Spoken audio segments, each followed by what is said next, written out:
अब बात करते हैं कि स्पॉट फिक्सिंग स्कैंडल हुआ कैसे। दरअसल मज़हर मजीद का एक दोस्त इंडियन बिजनेसमैन मोहसिन खान था जो ये सब काम करवाता था। मज़हर मजीद ने मोहसिन खान साहब जो इंडियन बिजनेसमैन था उससे कहा कि 7 पाकिस्तानी खिलाड़ी मेरे दोस्त हैं, हम इनसे जो काम करवाना चाहे करवा सकते हैं। लेकिन मोहसिन खान जो इंडियन बिजनेसमैन था उसको यकीन ना आया और मज़हर मजीद ने एक प्लान तरतीब दिया कि आप जिस जगह बोलें उस जगह नो बॉल करवा देते हैं। और लॉर्ड्स के मैदान पर जब आमिर अपनी तबाहकुन बॉलिंग कर रहा था, 2 नो बॉल करवाई गई।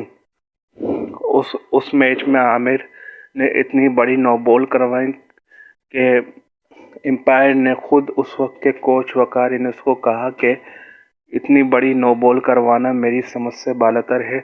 और वकार ने उसने बाद में बयान दिया कि मैंने मोहम्मद आमिर से पूछा कि ये तुमने क्या किया है। वकार उसने कहा कि मुझे उसी वक्त शक हो चला था।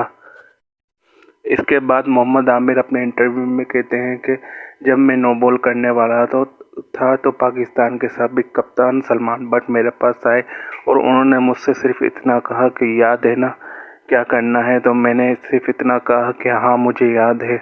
नो बॉल होने के बाद न्यूज़ ऑफ द वर्ल्ड ने ये खबर शाया की कि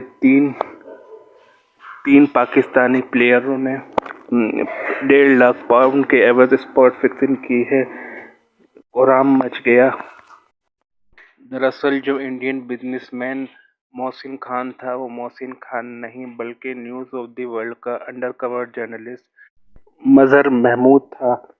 उसी रात स्कॉटलैंड यार्ड ने मोहम्मद आमिर, मोहम्मद आसिफ और सलमान बट के रूम में छापा मारा।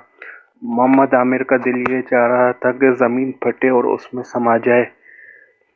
शुरू में तो मोहम्मद आमिर ने मना किया कि हम स्पॉट फिक्सिंग में मुलव्वस नहीं, लेकिन फिर वालिद के समझाने के बाद मोहम्मद आमिर ने अपनी गलती को कबूल कर लिया। क्रिमिनल केस चला और मोहम्मद आमिर को 3 महीने की सज़ा हो गई।